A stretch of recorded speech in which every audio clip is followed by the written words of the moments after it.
So, did you hear that pterodactyls found out a way to urinate silently? The P is silent.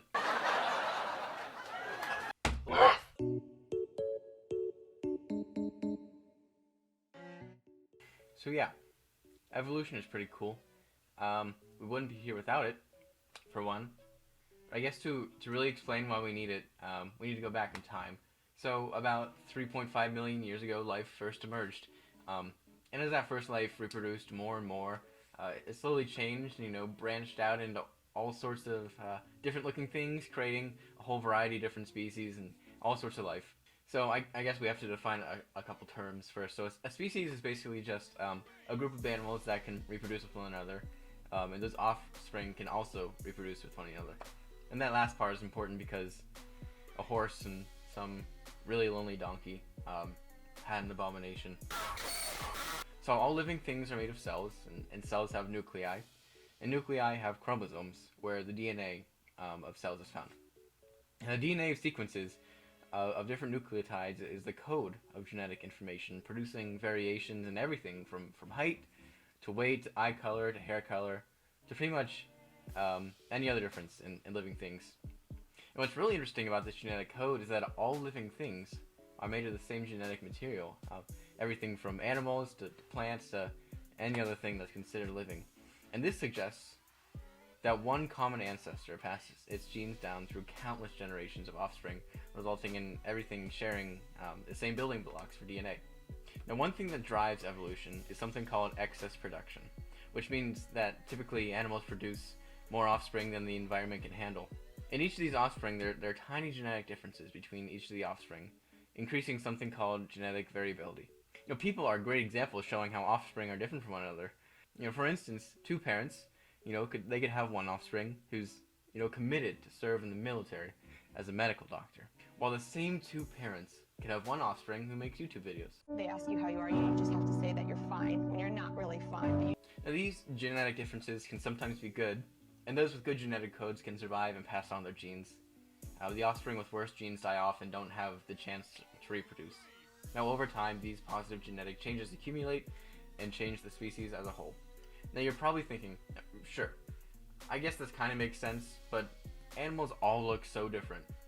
I guess some people kind of look like dogs, and, well, I look like, well, are you really saying that they all descended from the same ancestor? Sure, these genetic differences seem pretty big on the surface, but looking under the skin says a lot more. So, look at the arm of a person's skeleton.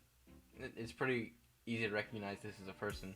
There's the humerus right there, there's the radius, the ulna, the carpals, the metacarpals, and the phalanges. And this bone structure, while it is a little bit different from animal to animal, has largely really been preserved across many species. So this preservation of bone structure is called homologous structures. These structures don't have to look exactly the same, or even have the same, remotely this same function. But the preservation of major structures indicates a shared ancestry among all of the animals. Now right here is the whale, and obviously a whale flipper doesn't look anything like a human arm, but if we look at the bone structure, right there is the humerus, right there is the radius and ulna, the carpals, the metacarpals, and the phalanges.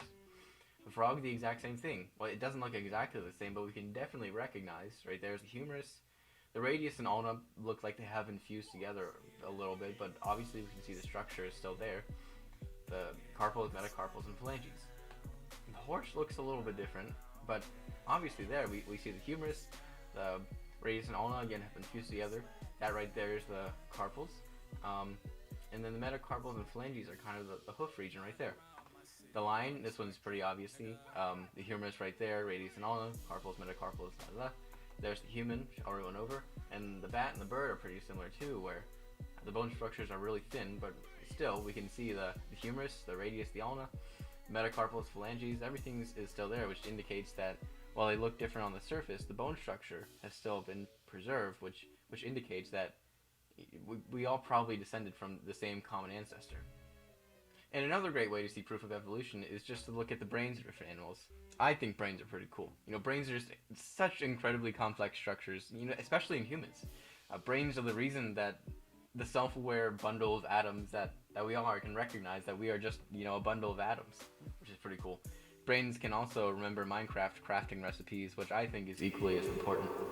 You know, being so complex, once nature has produced the first version of a brain, it would make sense that would hold on to that design, making modifications over time.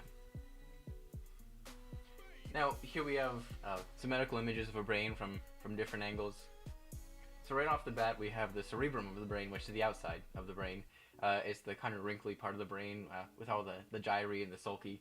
And the gyri and the sulci are just basically the valleys and the crevices of the brain, making it look all wrinkled like a raisin. We can identify the frontal lobe, the occipital lobe, the parietal lobe, the temporal lobe, all sorts of different things.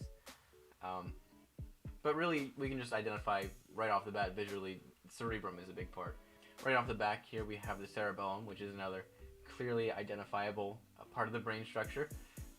This is usually responsible for motor movements and stuff like that. But this is a big structure that's easily recognizable. And right off of the cerebellum, we have the brainstem. And the brainstem is another easily recognizable part of the brain structure.